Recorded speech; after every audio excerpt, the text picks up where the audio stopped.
Sir, जो सांसद साहब हैं उनके खिलाफ भी एफआईआर दर्ज हुई है, उनका आज फिर एक बयान सामने आया है। उनका ये कहना है कि मैं तो जब ये हिंसा हुई यहाँ पर मौजूद ही नहीं था और मेरे खिलाफ बेवजह ये एफआईआर दर्ज की गई है, और साथ ही उन्होंने पुलिस पर फिर से आरोप लगाए हैं। उनका ये कहना है कि पुलिसकर्मी कह रहे हैं कि उन्होंने पिस्टल का इस्तेमाल नहीं किया या फिर किसी पुलिस की गोली से किसी दंगाई की मौत नहीं हुई, लेकिन वो कह रहे हैं कि ऐसी बहुत सारी वीडियो हैं जिसमें दिख रहा है कि पुलिस वाले गोली चला रहे हैं और गुमराह किया जा रहा है। वो वीडियो दिखाएंगे ना।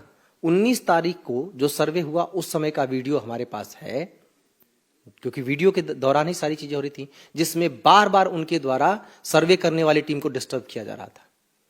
उसके बाद जिस दिन की घटना ये है उसके सारे वीडियोस हमारे पास हैं। एक वीडियो जो उनमें से किसी ने नहीं लिया, आप देखिए जितनी भीड़ इकट्ठी हुई वो कैमरा, सीसीटीवी कैमरा तोड़ते हुए नजर आ रहे हैं। उनका तो पूरा उद्देश्य था कि साक्ष्य इकट्ठे ना होने पाए। हमने कैमरा ऊपर ड्रोन कैमरा भी लगाया था, इधर भी कैमरे लगाए थे और कई सारी जगहों पे कैमरे लगाए थे। मुंह ढक के लोग आए थे, उनको लगा कि मुंह ढक, उनको अभी भी लग रहा होगा कि मुंह ढक लिया है तो पहचान में नहीं आएंगे, तो कहीं ना कहीं कैमरे में तो कैप्चर हुए हैं उनके। अभी 74 लोग पहचाने जा चुके हैं, सारे लोगों को हम पहचान लेंगे। इस तरीके के कुतर्क देना कि नहीं पुलिस की गोली से चली, आप वैज्ञानिक साक्ष्य को काट देंगे। पोस्टमार्टम की रिपोर्ट आ चुकी है, पोस्टमार्टम की रिपोर्ट जब आई तो कहने लगे कि साहब पुलिस अवैध असलहे लेके गई थी साथ में, इसके भी साक्ष्य होंगे। घर चारों तरफ से वहां पर एक से एक जुड़े हुए हैं, किसी ने तो वीडियो बनाया होगा। जिस वीडियो को साक्ष्य, जिस वीडियो के बारे में वो कह रहे हैं वो एक मीडिया कर्मी ने बनाया, वो तो साथ ही गया था। पुलिस की अगर कोई मंशा होती तो क्या मीडिया कर्मियों को वहां से हटा नहीं देते? बेमतलब के तर्क गढ़ना ताकि अपना बचाव हो सके, ये बेवजह की जा रही है। मैं किसी को ना इस समय काट रहा हूं, न किसी को एंडोर्स कर रहा हूं, किसी को प्रश्नांकित करना ही नहीं कर रहा, किसी को मैं काट भी नहीं रहा हूं। मैं सिर्फ इतना कह रहा हूं कि आप साक्ष्य ले आने के बाद बात करिए। कोई भी साक्ष्य सामने ले, मैं उतना ही बोल रहा हूं जितना हमारे पास साक्ष्य है। उसके आगे की कोई भी चीज आप मुझसे पूछेंगे, मैं इतना कहूंगा जांच चल रही है, जांच के बाद जो चीजें आएंगी सबके सामने रखेंगे। और हम बारी बारी सारी चीजें सबके सामने रख रहे हैं, सब कुछ ट्रांसपेरेंट है। यहां तक कि जो डिजीज्ड हैं, जो कैजुअलिटी हुई, जिनके परिवार में मृत्यु हुई, उनके परिजनों को भी हमने कहा कि आप एफआईआर दर्ज करिए, हम इसमें पड़ताल करेंगे, हम आपकी एफआईआर की हुई दर्ज करेंगे, हम इसमें जांच करेंगे। हम पूरी तरह से ट्रांसपेरेंट होकर काम कर रहे हैं। जिम्मेदार जगहों पर जो लोग हैं, जिनका समाज में एक ओहदा है, कम से कम उनको तो, और मैं अपील करूंगा कि कम से कम उनको तो ऐसी चीजें नहीं करनी चाहिए जिससे फिर से हिंसा भड़के। कोई कह रहा हम अभी जाएंगे मिलने, कोई कह रहा है साहब अभी तुरंत परिजनों से मिलना। क्यों जरूरी है मिलना? हम किसी तरह से शांत कर रहे हैं माहौल, उनसे तो मिलने को आप कल भी मिल सकते हैं, परसों भी मिल सकते हैं।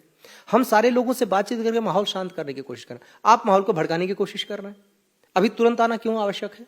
एफआईआर की कॉपी सर आज सामने आई है, उसमें जो रोल लिखा हुआ है, चाहे वो सांसद का हो या फिर विधायक के बेटे का हो, इनका रोल अभी तक आप थोड़ा बता सकते हैं कि उनका नाम एफआईआर में क्यों आया है? जैसा कि वो कह रहे हैं वो मौके पर नहीं थे। जिस दिन पहली बार सर्वे हुआ, इन लोगों के व्यवधान उत्पन्न करने के कारण नहीं हुआ। दोनों लोग मौजूद थे, माननीय सांसद भी मौजूद थे और माननीय विधायक जी के पुत्र सुहेल इकबाल भी वहां पे मौजूद थे। दोनों लोग अपने समर्थकों के साथ पहुंचे थे, गाड़ी लेके सीधे पहुंचे वहां सांसद। आप व्यवधान उत्पन्न कर रहे हैं। फिर जो अगला शुक्रवार था, जुमे की नमाज थी, उस दिन आप भड़का रहे लोगों को। आप मस्जिद की हिफाजत करेंगे। सिर्फ एक सवाल, कोर्ट का प्रोसीजर है, कोर्ट के जरिए सारा काम हो रहा है। क्या जफर अली जो खुद एक वकील हैं, उनको नहीं पता कि कोर्ट के प्रोसीजर को कोर्ट में ही रेमेडी मिल सकती है? उस कोर्ट में नहीं तो अगली कोर्ट में, अगली कोर्ट में नहीं तो अगली कोर्ट में। क्या उनका न्यायपालिका पे भरोसा नहीं है? एक कोर्ट का आदेश है, उसके तहत हम जा रहे हैं, तो क्या वो दूसरे कोर्ट में नहीं जा सकते थे? रेमेडी उपलब्ध है, फिर भी आप क्या चूज कर रहे हैं? हम उपद्रव करेंगे, हम उपद्रव कराएंगे। आप लोगों को भड़का रहे हैं, आप उसकी हिफाजत करवाने की बात कर रहे हैं और आगे 2 लाइन बोल दे रहे हैं कि हम कानूनी तरीका भी अपनाएंगे। तो कानूनी तरीका अपनाया क्या? आपने कौन सा तरीका अपनाया? आपने तरीका अपनाया लोगों को भड़काने का। ये इस मामले में हम पूरी तरह जीरो टॉलरेंस के साथ चल रहे हैं। पुलिस ने गोली चलाई, किसने चलाई, मैं सिर्फ इतना कह रहा हूं कि जो भी वो दावा करें उसके बारे में साक्ष्य लेके आवे। पर इतना तय है, वहां आप देखिए हालात कैसे हैं, इतना कंजस्टेड एरिया है, वहां पे गाड़ियां लोग जला रहे हैं। क्या शुरू में ही पुलिस ने लाठीचार्ज कर दिया? जो दावा कर रहे हैं वो कम से कम ये दिखाएंगे तो। लोगों ने पथराव किए, मस्जिद के ऊपर पत्थर फेंके, उस मस्जिद को जिसकी हिफाजत करने की बात कर रहे हैं उस पर पथराव हो रहा है, पुलिस के ऊपर पथराव हो रहा है, और वो सोच रहे हैं हम हाथ जोड़ के खड़े रहेंगे। हमारे पास भी अनुमन्य जो तरीके हैं उनका इस्तेमाल करेंगे, और इस मुगालते में कोई न रहे। अगर कोई पुलिस और प्रशासन के ऊपर हमला करेगा तो हमें भी जो अनुमन्य तरीके दिए गए हैं, हम शांति व्यवस्था के साथ, शांति व्यवस्था बनाए रखने के लिए जो भी तरीका होगा उसका इस्तेमाल करेंगे। और उपद्रवी कोई भी होगा, चाहे वो कितना बड़ा हो कितना छोटा हो, वो किसी को भी हम इस मामले में स्पेयर नहीं करेंगे। हर एक को कानून के दायरे में ले आएंगे जरूर। रबड़ बुलेट का इस्तेमाल किया गया पुलिस की तरफ से, यही अभी आप लोगों का कहना है? आप वीडियो खुद देख लीजिए, उसमें आंसू गैस के गोले छोड़ रहे हैं। जिस पिस्टल की फायरिंग वो बता रहे हैं उससे पैलेट गन चलाया जा रहा है।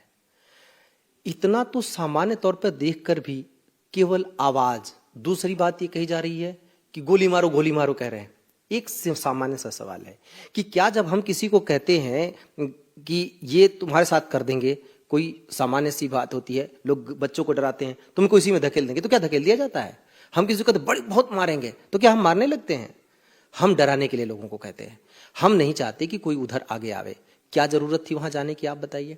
आपकी इन्वेस्टिगेशन से हटके एक सवाल है, क्योंकि इस तरह की थ्योरी आज सुबह कई जगहों से चल रही है, जिसको हम एक बार कंफर्म करना चाहते हैं, या फिर आपकी क्या जानकारी में ऐसा है, क्या ये जो हिंसा हुई है संभल में सर्वे के दौरान मस्जिद पर, क्या ये दो बड़े लोगों के वर्चस्व की लड़ाई है?